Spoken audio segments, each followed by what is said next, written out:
நாள்ல group D notification வரப்போகுது. Cut off marks எவ்வளோ அப்ளை பண்ண போறவங்க அவசியம் இந்த வீடியோ பார்த்துருங்க. ஓபிசி சர்டிபிகேட் பத்தின சந்தேகங்கள், எல்லா போஸ்டிங்குமே 10th போதும், எக்ஸாமும் தமிழ்ல எழுதலாம், சேலரி 30,000 வரைக்கும் இருக்கும். 2019க்கு பிறகு மாஸ் வேகன்சி 2025ல தான். எந்த ஜோன்ல அப்ளை பண்ணணும், அப்ளை பண்றதுக்கு என்னென்ன சர்டிபிகேட் தேவைப்படுது, போஸ்டிங் தமிழ்நாட்டிலே வாங்கிக்கலாம், எக்ஸாமும் தமிழ்லே எழுதலாம். டோட்டல் வேகன்சி 32,000ல இருந்து 50,000 வரைக்கும் இருக்கும். RRB group D official notification ஜனவரி 23ஆம் தேதி வரப்போகுது. வந்ததுல இருந்து 1 மந்த் வரைக்கும் நம்ம அப்ளை பண்ணிக்கலாம். அதாவது பிப்ரவரி 22ஆம் தேதி வரைக்கும் அப்ளை பேஜ் ஓப்பன்ல இருக்கும். இதற்கான மொத்த வேகன்சி எவ்வளவு அப்படின்னு பாத்தீங்கன்னா 32,000 அப்படின்னு சொல்லியிருந்தாங்க. இப்ப உள்ள இன்ஃபர்மேஷன் படி 50,000 வரைக்கும் வேகன்சி உயர்ந்திருக்குது அப்படிங்கறத சொல்லியிருக்கிறாங்க. நோட்டிபிகேஷன்ல வரப்போற எல்லா போஸ்டிங்குமே உங்களோட தகுதி அப்படின்னு பாத்தீங்கன்னா 10th பாஸ் ஆயிருந்தா போதும். ஒரு சில போஸ்டிங்க்கு ஐடிஐ கம்ப்ளீட் பண்ணிருக்கணும் அப்படின்னு எல்லாருமே கன்ஃபியூஷன்ல இருக்கும்போது அபிஷியலா அவங்களே அனௌன்ஸ் பண்ணிட்டாங்க. எல்லா போஸ்டிங்குமே 10th பாஸ் ஆயிருந்தா அப்ளை பண்ணலாம் அப்படிங்கறத. போஸ்டிங்கான சேலரி என்ன அப்படின்னா 25,000ல இருந்து 30,000 வரைக்கும் அலோன்ஸ் எல்லாம் சேரும்போது உங்களுக்கு கிடைக்கும். எந்த ஜோன்ல அப்ளை பண்றது பெஸ்ட் அப்படின்னு பாத்தீங்கன்னா அவங்க ஹோம் டவுன்ல சூஸ் பண்றதுதான் நல்லது. ஏன்னா அப்ளை பண்ணி நமக்கு ஜாப் கன்ஃபார்ம் ஆகி அதர் ஸ்டேட்ல ஒர்க் பண்ணணும் அப்படிங்கிற சிச்சுவேஷன் வரப்போ யாரா இருந்தாலும் அது கஷ்டமா தான் இருக்கும். ஸோ மோஸ்ட் ப்ரிஃபரன்ஸ் பாத்தீங்கன்னா ஃபர்ஸ்ட் உங்க ஹோம் டவுனுக்கு கொடுங்க. முடியாத பட்சத்துல அதர் ஸ்டேட்டுக்கு போகலாம். நீங்க சென்னை ஜோனா இருக்கீங்க அப்படின்னா சதர்ன் ஜோனை சூஸ் பண்ணலாம். சதர்ன் ஜோனுக்கு அப்புறமா நெக்ஸ்ட் ப்ரிஃபரன்ஸ் என்ன கொடுக்கலாம் அப்படின்னு பாத்தீங்கன்னா சவுத் வெஸ்டர்ன் ரயில்வேஸை சூஸ் பண்ணலாம். ஓபிசி சர்டிபிகேட் பத்தி நிறைய டவுட்ஸ் இருக்கும். பிசி அப்புறமா எம்பிசி இந்த 2 கேட்டகரியில இருக்கிறவங்க தான் ஓபிசி சர்டிபிகேட் அப்ளை பண்ணுவாங்க. எம்பிசி பிசி இந்த 2 கேட்டகரிக்குமே நம்ம ஸ்டேட் கவர்மெண்ட்ல கம்யூனிட்டி சர்டிபிகேட் வாங்கி வச்சிருப்போம். இதே நம்ம சென்ட்ரல் கவர்மெண்ட் ஜாப்க்கு அப்ளை பண்ணும்போது எம்பிசி பிசி இந்த 2 கேட்டகரியுமே பாத்தீங்கன்னா ஓபிசி அப்படிங்கிற கேட்டகரியில வந்துருவாங்க. ஸோ ஓபிசிலையுமே கிரீமி லேயர் நான் கிரீமி லேயர் அப்படின்னு 2 கேட்டகரி இருக்கும். ஓபிசில கிரீமி லேயர் அப்படிங்கிறது பாத்தீங்கன்னா 8 லட்சத்துக்கு மேல இருக்கும் அவங்களுக்கு ஆண்டு வருமானம். 8 லட்சத்துக்கு கீழே இருக்கிறவங்க பாத்தீங்கன்னா நான் கிரீமி லேயர்ல வருவாங்க. நான் கிரீமி லேயர்ல வரவங்களுக்கு தான் ரிசர்வேஷன் ஏஜ் ரிலாக்சேஷன் எல்லாமே இருக்கும். கிரீமி லேயர்ல வரவங்களுக்கு அந்த ரிசர்வேஷன் ஏஜ் ரிலாக்சேஷன் கிடையாது. ஓபிசி சர்டிபிகேட் ஆல்ரெடி அப்ளை பண்ணி வச்சிருக்கிறவங்களுக்கு வேலிடிட்டி பாத்தீங்கன்னா 1 இயருக்கு இருக்கும். உங்களுக்கு டவுட்டா இருக்கு அப்படின்னா உங்க கையில இருக்கிற ஓபிசி சர்டிபிகேட்ல இந்த டேட்ல இருந்து இந்த டேட் வரைக்கும் தான் வேலிடிட்டி அப்படிங்கிறத மென்ஷன் பண்ணி கொடுத்துருப்பாங்க. அதை பார்த்து கன்ஃபார்ம் பண்ணிக்கோங்க.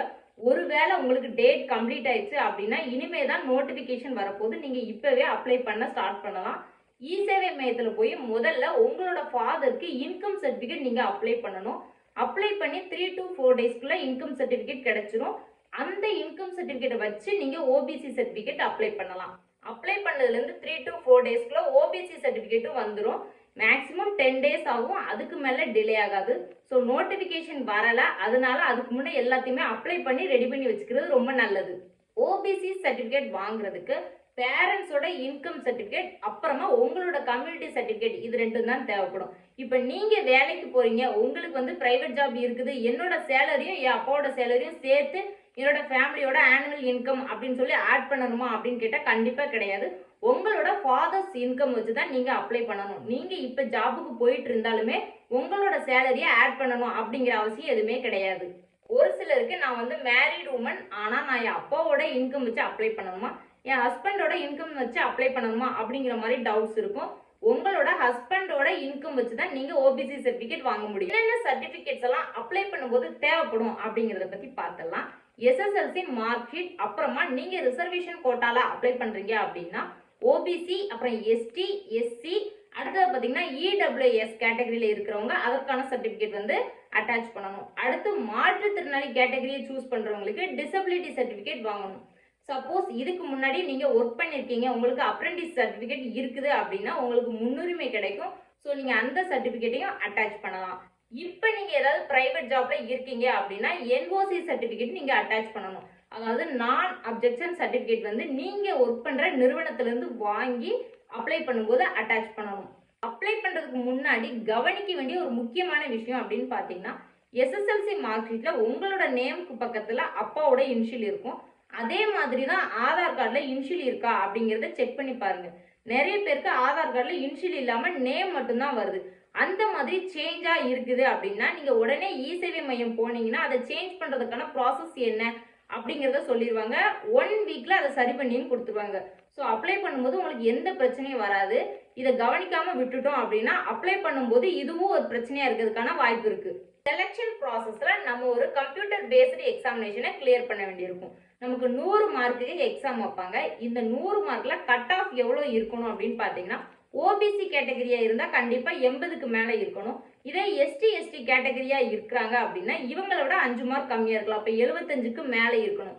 இதே பிடபிள்யூபிடி கேட்டகரியில இருக்கிற கேண்டிடேட்ஸ்னா 75ல இருந்து 10 மார்க் வந்து ரெடியூஸ் பண்ணிக்கலாம். ஸோ 65க்கு மேல அவங்களுக்கான கட் ஆஃப் இருக்கணும். நான் சொன்ன கட் ஆஃப் மார்க்ஸ் அப்படிங்கிறது வேகன்சியை பொறுத்து கூடுறதுக்கான வாய்ப்பும் இருக்குது, இதை விட குறையறதுக்கான வாய்ப்பும் இருக்குது. ஸோ நீங்க 90 மார்க்கை டார்கெட் பண்ணி படிக்கிறது ரொம்ப நல்லது.